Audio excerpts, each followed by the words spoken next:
Adapun fakta-fakta hukum yang terungkap di persidangan yang dapat membuktikan adanya unsur dengan sengaja dan dengan rencana terlebih dahulu akan kami uraikan sebagai berikut. 1.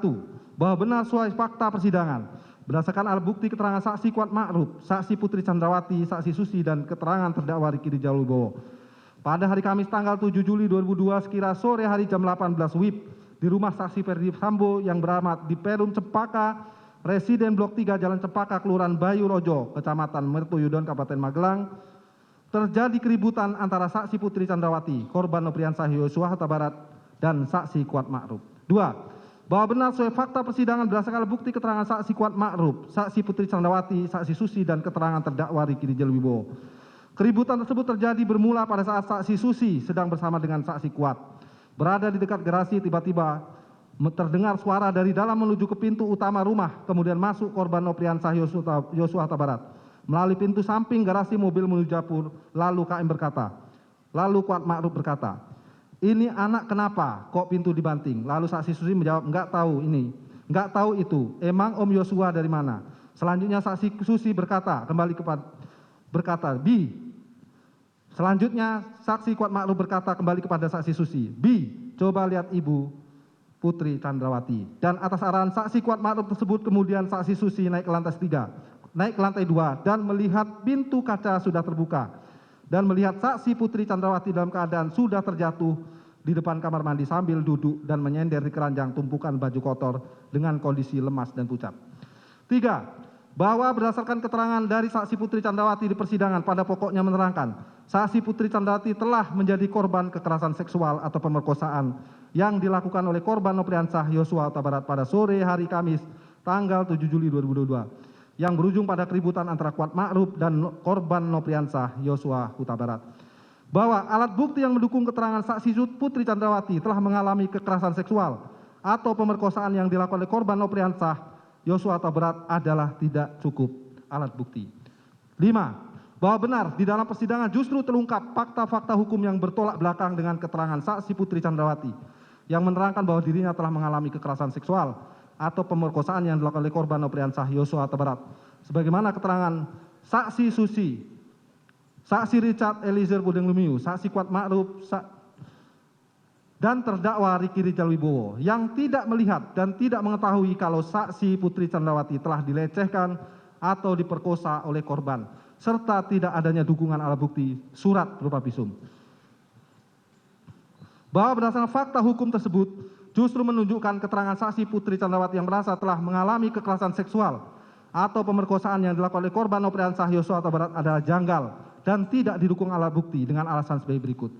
Bahwa berdasarkan keterangan saksi Susi, fakta yang ada di Menggalang, saksi Kuat Ma'ruf, saksi Susi yang ada pada saat kejadian dan melihat langsung saksi Putri jatuh di depan kamar mandi sambil duduk dan menyender di keranjang tumpukan baju kotor lemas pucat, justru menerangkan tidak mengetahui apakah saksi Putri Chandrawati ada dilecehkan oleh korban Nopriansah Yosua Huta Barat atau tidak. Bahwa keterangan saksi Kuat Ma'ruf dan saksi Susi tersebut juga diperkuat oleh keterangan saksi Richard Pudeng Lumiu dan keterangan terdakwa Ricky Rijal Wibowo yang juga menerangkan tidak mengetahui apakah saksi Putri ada dilecehkan oleh korban Nopriansah Yosua Huta Barat atau tidak. D. Keterangan saksi Vera Simanjuntak yang menerangkan bahwa saksi ada berkomunikasi dengan almarhum Nopriansah Yosua Huta Barat pada hari Kamis tanggal 7 Juli 2022 sekitar pukul 20 WIB, di mana pada awalnya saya mendapat panggilan WhatsApp tak terjawab sebanyak 1 kali, namun setelah almarhum menghubungi kembali yang kemudian saya angkat namun putus, kemungkinan jaringan kurang bagus. Lalu tiba-tiba saya buka handphone, tiba-tiba terdapat 4 kali tidak terjawab dari korban.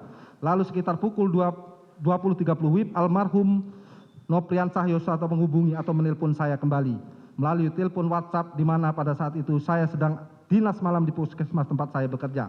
Lalu korban bertanya, "Adik lagi di mana?" Saya menjawab, "Lagi dinas malam, Bang." "Kenapa, Bang?" Kemudian korban mengatakan, "Kurang ajar. Dikarenakan situasi pada saat itu banyak teman kerja dan ramai. Kemudian saya mencari tempat yang sepi, lalu saya bertanya, 'Kenapa tadi, Bang?' Korban menjawab, 'Kurang ajar orang ini.' Saya bertanya lagi, 'Kenapa?' Lalu korban menjawab, 'Ibu sakit, aku dituduh bikin ibu sakit.' Saya tanya lagi, 'Sakit apa?' Lalu dijawab, 'Enggak tahu saya.' Lalu saya bertanya kembali, 'Siapa yang nuduh?' Dijawab korban, adalah orang di sini. Saya bertanya lagi, 'Iya siapa?' Lalu korban mengatakan, 'Aku diancam.' Saya bertanya, 'Diancam kayak mana?' Lalu korban menjawab, 'Berani kau naik ke atas, kubunuh kau.' Saya balik nanya, 'Siapa yang mengancam?' Korban menjawab, 'Sekuat-sekuat di sini.' Dengan nada suara korban ketakutan dan suara bisik-bisik, selanjutnya saya menenangkan korban. Udah, jangan takut. Kalau abang nggak salah, memangnya abang ngapain? Ibu apa abang pukul? Ibu apa abang pukul? Lalu korban menjawab, ya enggak lah dek. Saya tanya lagi, ya udah kalau nggak salah jangan takut. Bilang kalau abang tuh nggak ngapa-ngapain ibu. Lalu korban hanya menjawab, ya udah nanti abang kabari lagi. Kemudian saya bertanya lagi, emang abang lagi di mana? Korban menjawab, abang lagi dinas di Magelang. D. BAP saksi Sugeng Putut tanggal 3 Agustus 2028 di bawah sumpah dibacakan di persidangan pada pokoknya menerangkan saksi beberapa kali diperingatkan oleh saksi Ferdisambo bahwa cerita di Magelang tersebut tidak ada. Itu hanya ilusi. E. Berdasarkan keterangan ahli Profesor Dr. Muhammad Mustafa untuk membuktikan ada tidaknya suatu perbuatan kekerasan seksual atau pemerkosaan harus ada bukti ilmiah, yaitu pemeriksaan forensik seperti jejak DNA. Jika tidak dilakukan maka susah melakukan pembuktian dan ahli forensik dapat digunakan namun harus dikuatkan oleh bukti lain dan tidak boleh hanya bertumpu pada itu saja. F. Bahwa berdasarkan pendapat ahli kriminologi dari Universitas Indonesia, Profesor Dr. Muhammad Mustafa menerangkan, 1. Orang jarang mau melakukan tindakan yang beresiko tinggi kecuali ia sanggup menerima resiko. 2. Bahwa ada relasi kuasa antara laki-laki yang melakukan kekerasan seksual kepada perempuan harus ada pertimbangan mengenai resiko yang terjadi serta keadaan psikologis kepada seorang calon pelaku. G. Bahwa dipandang dari teori relasi kuasa dihubungkan dengan kedudukan saksi Putri Candrawati sebagai seorang istri penegak hukum berpangkat Jenderal Bintang 2 dan memegang jabatan sebagai Kadipropam, maka menjadi janggal perbuatan kekerasan seksual atau permasalahan tersebut benar terjadi, apalagi dilakukan dalam situasi, kondisi, dan cara-cara sebagai berikut. 1. Ada fakta keadaan rumah yang tidak terlalu besar berada di pemukiman padat penduduk. 2. Ada fakta saat kejadian rumah tidak dalam keadaan sepi, namun ada RT dan para ajudan lainnya. 3. Adanya fakta korban Nopriansah Yosua Huta Barat ada seorang ajudan yang terlatih dan penunjukannya pastilah sudah berdasarkan penilaian ketat. 4. Adanya fakta korban Nopriansah Yosua Huta Barat adalah orang yang sangat dipercaya, yaitu dilihat dari tugas-tugas yang salah satunya mengelola keuangan yang digunakan untuk memenuhi kebutuhan sehari-hari di rumah saguling dan rumah dinas Duren 3 nomor 46. H.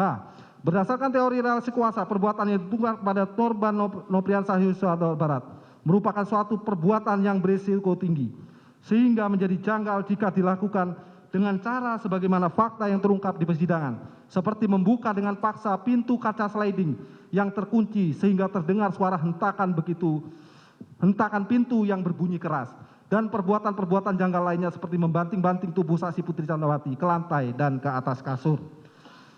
I. Adanya peristiwa yang janggal di mana korban kekerasan seksual atau pemerkosaan justru memanggil pelaku pemerkosaan untuk bertemu dengannya di kamar, tempat di awal perbuatan kekerasan seksual tersebut dilakukan, bahkan dalam durasi selama 10 menit, yang substansi pembicaraannya hanya sebatas untuk menyampaikan pesan dengan perkataan, saya mengampuni perbuatanmu yang keji terhadap saya, tapi saya minta kamu untuk resign. Sebagaimana kesesuaian pada keterangan saksi Putri Candrawati dan terdakwa Riki Rijal Wibowo. J. Adanya peristiwa yang janggal di mana korban kekerasan seksual atau pemerkosaan justru dibiarkan pergi melakukan isolasi mandiri di tempat yang sama dengan pelaku kekerasan seksual, yaitu di rumah Duren 3, tanpa memiliki rasa trauma dan ketakutan sebagaimana yang terjadi pada korban pemerkosaan pada umumnya, adalah menunjukkan bahwa peristiwa kekerasan seksual hanyalah sebagai skenario yang dibuat untuk menutupi peristiwa yang sebenarnya. K. Tuduhan kekerasan seksual tidak didukung dengan alat bukti ilmiah seperti alat bukti visum et repertum sebagian pendapat Profesor Dr. Muhammad Mustafa. Pada pokoknya menerangkan bahwa untuk membuktikan pemerkosaan harus ada bukti ilmiah, yaitu pemeriksaan forensik seperti jejak DNA. Jika tidak dilakukan maka susah melakukan pembuktian dan ahli selanjutnya mengatakan hasil psikologi forensik dapat digunakan namun harus dikuatkan oleh bukti lain. Tidak boleh hanya bertumpu pada satu saja. Bahwa dalam keterangannya ahli kriminologi Profesor Dr. Mustafa memberikan kesimpulan, 1. Di dalam perkara quo kekerasan seksual atau pemerkosaan bukan sebagai motif atau latar belakang yang mendahului. 2. Adanya kemarahan pelaku terhadap peristiwa yang terjadi di Magelang adalah tidak jelas